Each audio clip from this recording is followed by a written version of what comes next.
From state-of-the-art super yachts to traditional gulets, I've got boats and yachts and watercraft everywhere. There are so many ways to see this beautiful country, but for this visit, it's Turkey from the sea.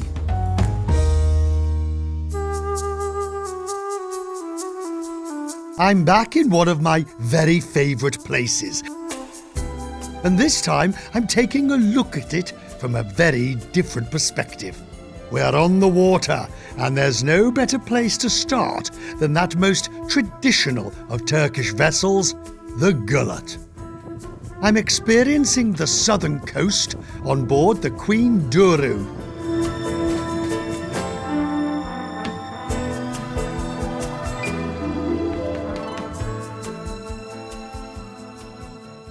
This is all rather splendid, isn't it? Built in 2019, she's 31 metres long. I can house a dozen people here because I've got 7 cabins. The cabins are very spacious and rather roomy, actually, considering.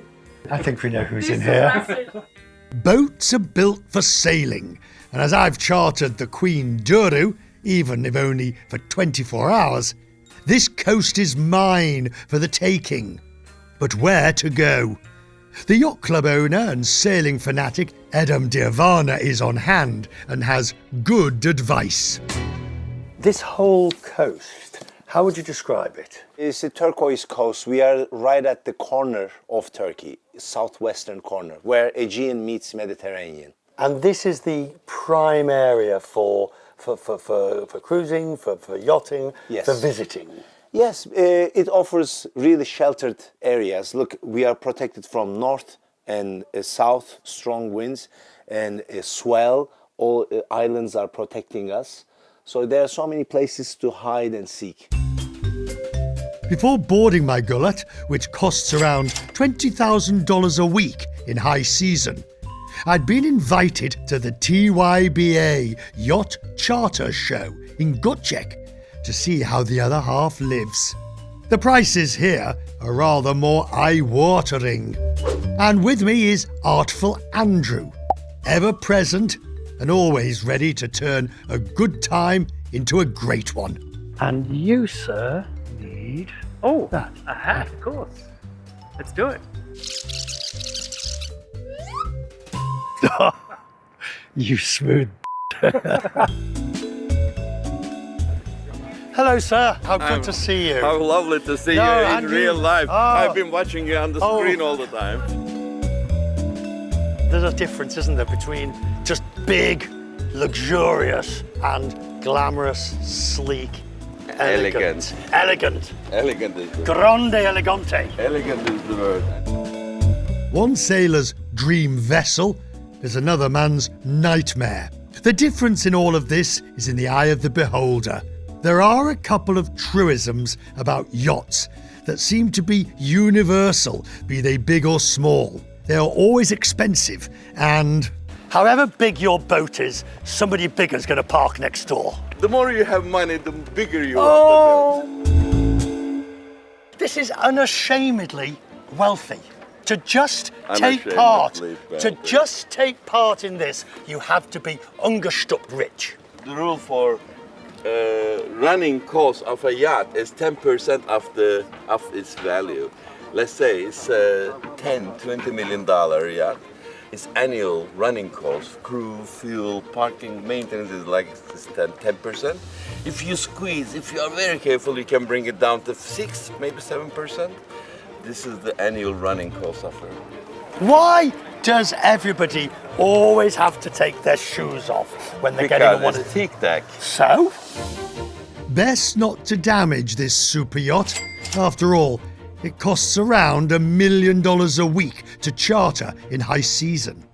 This is going to be one of those moments where we're just going to spend a lot of time looking and thinking, if only.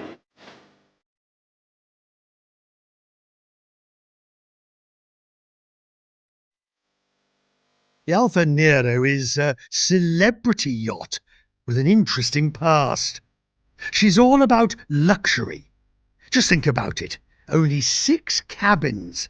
That's round 12 guests. Oh, and to cater for our needs, there's a crew of more than 24. He's got everything, all the charm, everything, elegance, you name it. State of the art, one of 8 limited edition Real. That's beautiful. Oh, it even has a lift. Help you, sir. Thank you. Oh, I just love the graceful living of it. So every cabin has to have its own Yes. linens. Yes. That level of detail. Mine's macchiato, that's lovely. How lovely. Look at this. With the ambassadors on board, Ferrero Rocher chocolates. I was born for this. I am so not getting off this boat. We got the home, we got the spa. This is the upper deck salon. So this is the master suite. This is usually where I get the wow. There's something rather refreshing. I know that I will never be able to afford to charter this yacht. And that's quite a relief. Never, no? It's quite a relief. Because But you could always make friends with someone you can. There you go. that's I don't want to leave. Don't come back till you got enough money.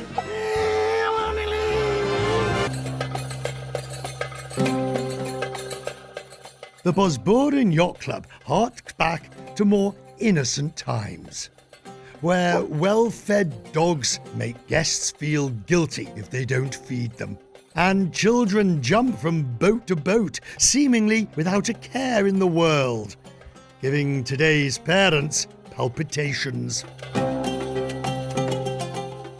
I'm here with artful Andrew. We're going to do this just off the cuff. We won't organise anything. No. Let you guys go. Completely. I'm going to put the big camera, get some long lens. Absolutely. Come He's back. taking a distressing interest in his work. Yep. And then we'll do it again with drone. Perhaps if I just smile, nod, Yep, that's fine. and maybe he'll go away, while I go a-messing about on the water.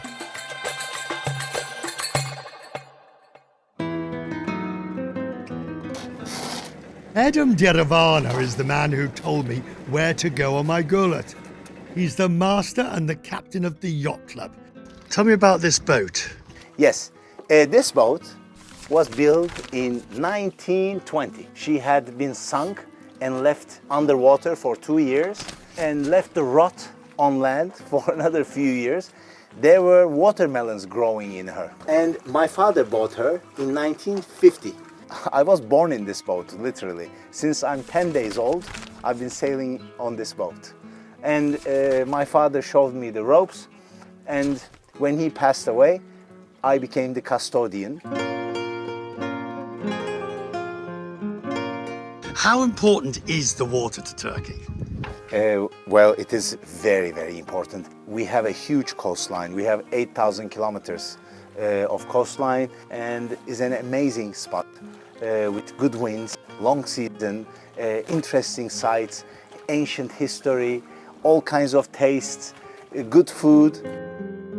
I was rather enjoying the gentle sailing boat, but Adam wants to up the ante. Something a little more adventurous. It always strikes me that sailing is long periods of doing nothing, followed by moments of intense panic, waiting for catastrophe to befall you. It is so. You're all barking mad. I don't know much about sails, but I do know about wings and a boat that sort of flies. Now I'm interested. My main concern is trying to avoid slipping off, avoiding the jib and being knocked into next week. It is a very strange noise that this thing makes. Yes. Very strange. Sounds like it's groaning.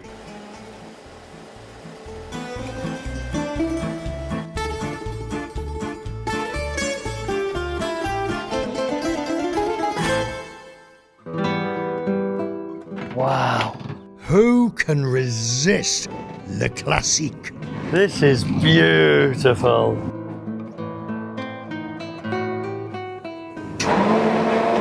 Oh, that's clever. Yes. It Side helps. thrusters. Yes. How old is this? Well, she was built in 1955. Oh, wonderful.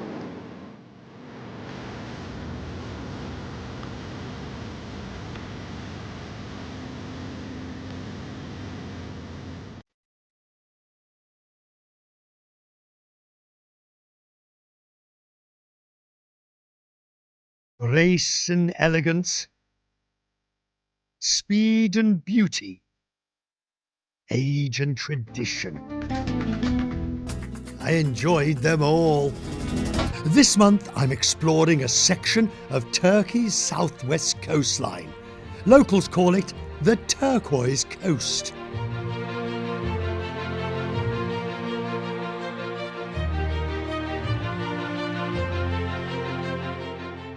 Life on board boats is all about being prepared, and that means having the right equipment. This is what I love. All the stuff that you have to buy to go with the yacht. Yeah, this is magnetic. I was looking at these yesterday. What? They're all magnetic. Oh wow! So it doesn't move.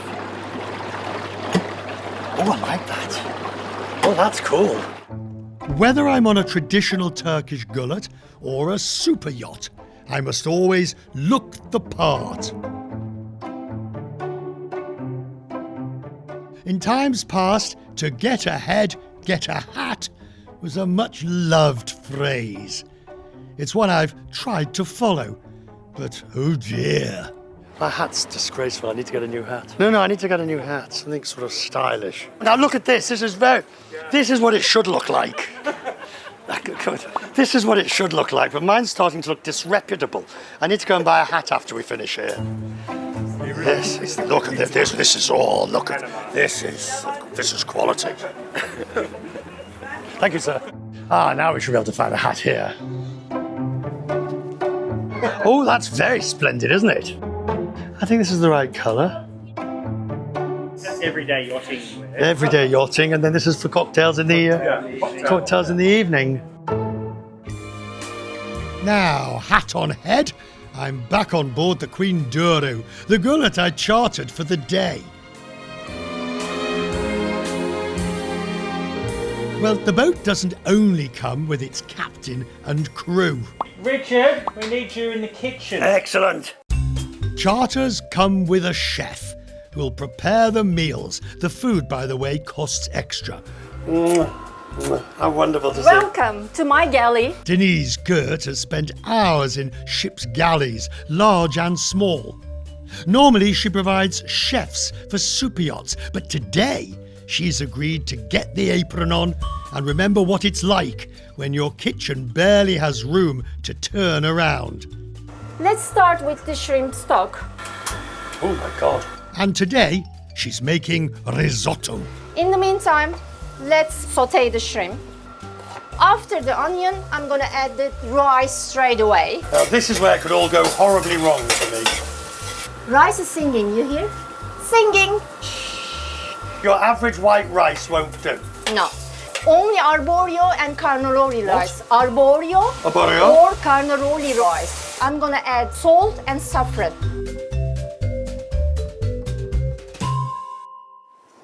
Oh, this looks magnificent. There you go. You can taste all the flavours. What's the number one thing that you tell chefs who want to work on yachts?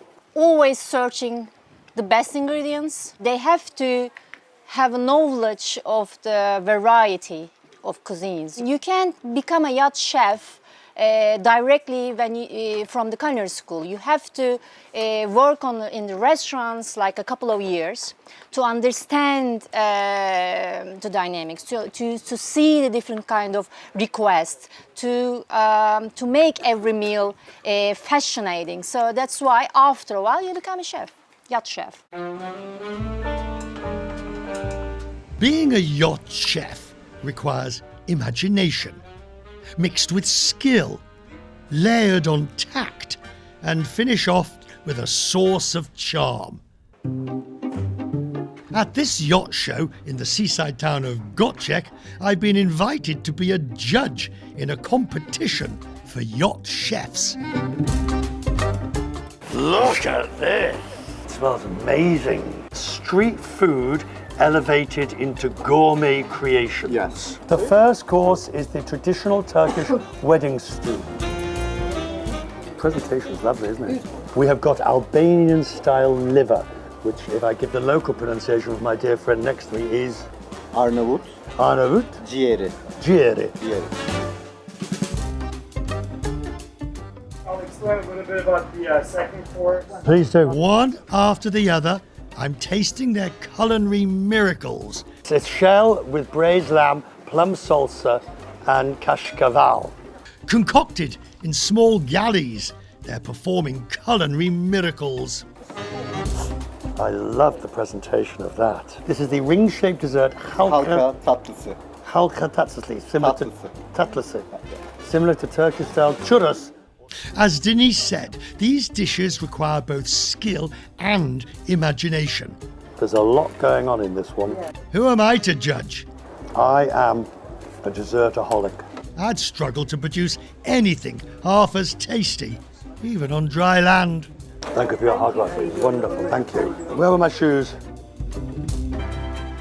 The Queen Duru, my chartered gullet for the day, is a fine figure of a vessel. I'm in very good hands because this crew don't only sail the boat, they build them as well in homemade boatyards nearby.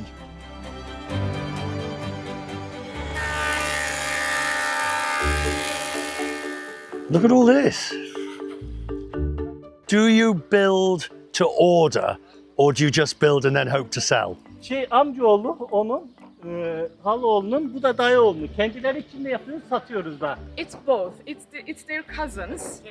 Either they produce for themselves or they do it for others to selling purpose. Okay, question. Yes. What makes a goulay different from a boat?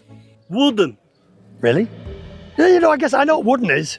Right, but is it not the shape? Hem şekli hem Oh, yes. kullanıcı alanı. Shape as well and also the space it gives you. How long does it take to build? Şöyle bir tekne bir yılda biter. A boat of this size finishes in 1 year. Whoa, yeah. Yes. How much do they cost? Ne kadar? Ya o şeye ne kadar şimdi isteğine göre şey yapıyor. Kimisi maondan istiyor, kiminin içinin şeyinden En istiyor. üst kalite olan, en alt kalite olan. Ya denizde sınır I yok. knew this was going to There be a is- difficult one. I knew there this is- was gonna be He difficult. says- I knew he we'd says- never get he to the says answer on there this is- one. there is no limit. There's no limit. Are you any the wiser about how much this costs? No idea. No idea. And I don't think we're ever going to find out. I've always had a fascination with how things work. It's like a childlike fascination. So it's one thing to know this is the propeller, but then how does the propeller connect to the engine? This boat is nearly finished and due to be launched soon.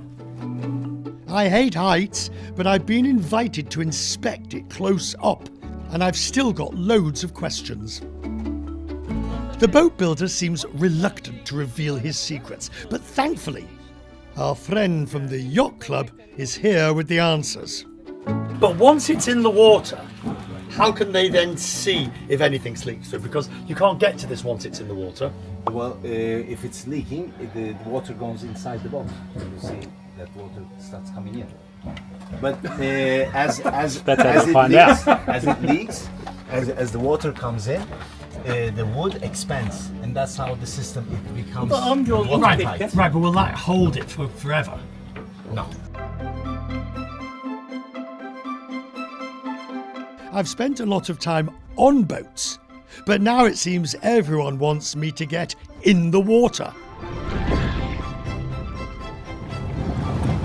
They've given me a motorized contraption that will help me get into these hidden caves so I can really experience the turquoise sea. Oh, wow! There is no end of gadgetry that one can get to enhance the time spent on the water. Remember that sailing craft with the foil that flew through the water? How about this version? This is the E-foil. So what it does is it's on a foil, it has a propeller at the back. And this model has a handlebar, which makes it easier to ride, and it has this rubber dinghy looking inflatable thing around it. So it makes it really easy to lift off from the water. It wants to do this move once it gets out of the water with your weight. What? The lift is at the back. Yeah. Therefore, it's... Now, wait a minute. You're moving forward.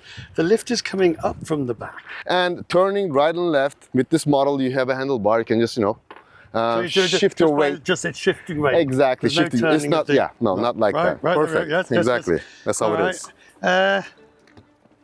is. It's a bit terrifying. Now, what happens if I fall off besides I go in the water? I assume there's a kill switch that comes off. Yeah, it just, once you let go, it just stops automatically. So, that is what it's supposed to look like. My turn. Oh! And as they say, what could possibly go wrong? Oh yes, the insurance on the e-foil requires me to wear my helmet. I try and try again. My producer Tom, a valiant first go until... Kneel left, kneel left. But of course, trust Australian artful Andrew to master this craft. Yes, I see you, and you've won. One of the many joys of travelling is that it enables us to enjoy new experiences. But more importantly, perhaps, it helps to renew and revive old friendships. And this trip has provided the opportunity for both. Life is good, sailing the unmissable waters along Turkey's southern coast. And you won't want to miss coming here for yourself, after all. Turquoise Turkey, definitely part of our world of wonder.